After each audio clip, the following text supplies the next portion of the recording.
اسلامی تاریخ میں ایک رات ایسی ہے جو معجزوں، اسرار اور آسمانی ملاقاتوں سے بھری پڑی ہے۔ یہ رات ہے الاسراء والمعراج کی، ایک ایسا سفر جس نے ایمان کی دنیا کو ہمیشہ کے لیے بدل دیا۔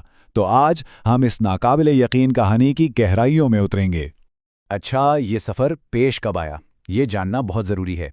یہ وہ وقت تھا جب پیغمبر اسلام صلی اللہ علیہ وسلم بہت ہی مشکل دور سے گزر رہے تھے۔ طائف کے سفر میں شدید تکلیف اٹھائی تھی اور دل غمگین تھا۔ ایسے میں یہ سفر اللہ کی طرف سے ایک انعام، ایک تسلی بن کر آیا، جو اندھیرے میں امید کی کرن کی طرح تھا۔ تو سوچیے ذرا، مکہ کی ایک بالکل پرسکون رات۔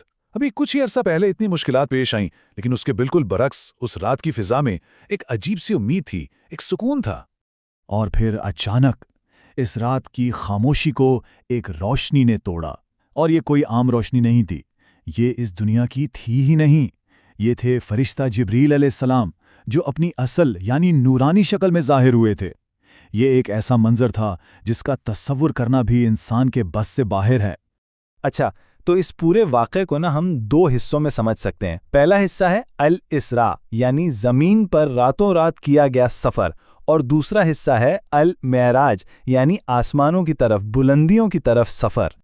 تو چلیں پہلے حصے سے شروع کرتے ہیں۔ الاسراء، وہ حیرت انگیز سفر جو زمین پر ہوا، پلک جھپکتے ہی مکہ سے یروشلم تک۔ اب اتنے لمبے سفر کے لیے ایک خاص سواری بھی تو چاہیے تھی نا، تو لایا گیا براق۔ یہ کوئی عام گھوڑا نہیں تھا، بالکل نہیں، یہ تو ایک آسمانی مخلوق تھی، بجلی سے بھی تیز، روشنی کی طرح چمکدار۔ کہتے ہیں کہ اس کا ہر قدم وہاں پڑتا تھا جہاں نظر کی حد ختم ہوتی تھی۔ ذرا سوچیں کیسا منظر ہوگا، براق کی سواری اور نیچے زمین ایسے گزر رہی ہو جیسے کوئی تیز رفتار فلم چل رہی ہو۔ صحرا، پہاڑ، وادیاں سب ایک دھندلی سی لکیر بن کر رہ گئے۔ یہ صرف ایک جگہ سے دوسری جگہ جانا نہیں تھا، یہ تو وقت اور فاصلے کے سارے قانون توڑنے جیسا تھا۔ اور پھر سفر کا یہ پہلا حصہ اپنی منزل پر پہنچا۔ وہ مبارک جگہ تھی، مسجد اقصیٰ۔ یہاں مسجد اقصیٰ میں جو ہوا وہ تاریخ کا ایک انوکھا لمحہ تھا۔ وہاں حضرت آدم علیہ السلام سے لے کر حضرت عیسیٰ علیہ السلام تک تمام کے تمام انبیاء اکرام موجود تھے، اور ان سب نے پیغمبر اسلام صلی اللہ علیہ وسلم کے پیچھے کھڑے ہو کر نماز پڑھی۔ یہ ایک طرح سے اس بات کا اعلان تھا کہ آپ ہی تمام نبیوں کے امام اور اللہ کے آخری رسول ہیں۔ تو زمین پر یہ اہم کام پورا ہوا، اور اب وقت تھا آسمانوں کی طرف پرواز کا۔ یروشلم سے ہی معراج کا سفر شروع ہوا، ایک ایسا روحانی سفر جس نے 7 آسمانوں کو پار کر کے بھی آگے جانا تھا۔ یہ سفر تھا کہکشاؤں اور ستاروں کے بیچ سے۔ ہر آسمان پر ایک الگ ہی دنیا، ایک نئی حقیقت سامنے آ رہی تھی۔ ہر آسمان پر پچھلے انبیاء استقبال کے لیے موجود تھے، اور کائنات کے وہ راز کھل رہے تھے جو پہلے کبھی کسی پر نہیں کھلے تھے۔ اور پھر سفر پہنچا سدرۃ المنتہا تک۔ یہ سمجھیں کہ یہ وہ آخری سرحد ہے جہاں تک کوئی بھی مخلوق جا سکتی ہے۔ اس کے آگے صرف اور صرف اللہ کی ذات ہے، یہاں تک کہ 7 آئے ہوئے فرشتہ جبرائیل علیہ السلام نے بھی کہہ دیا کہ وہ اس سے آگے نہیں جا سکتے۔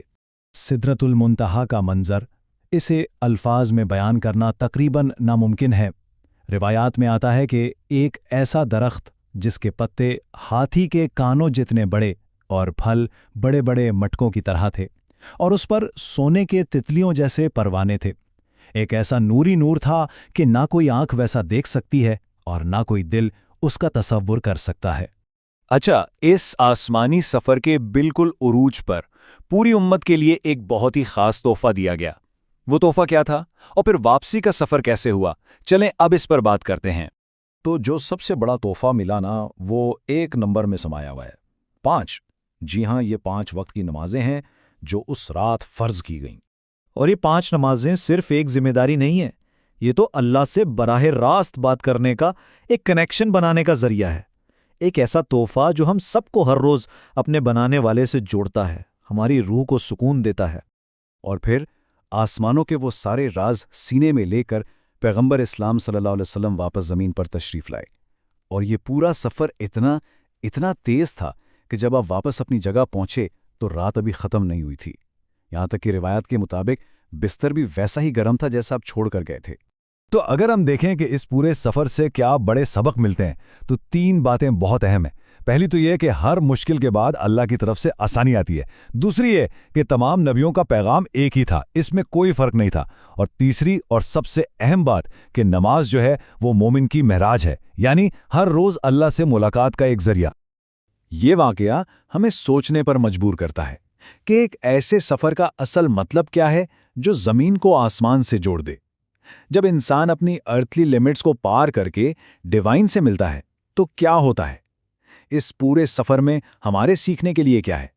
یہ وہ سوال ہے جس کا جواب شاید ہر کسی کو اپنی زندگی میں خود تلاش کرنا پڑتا ہے۔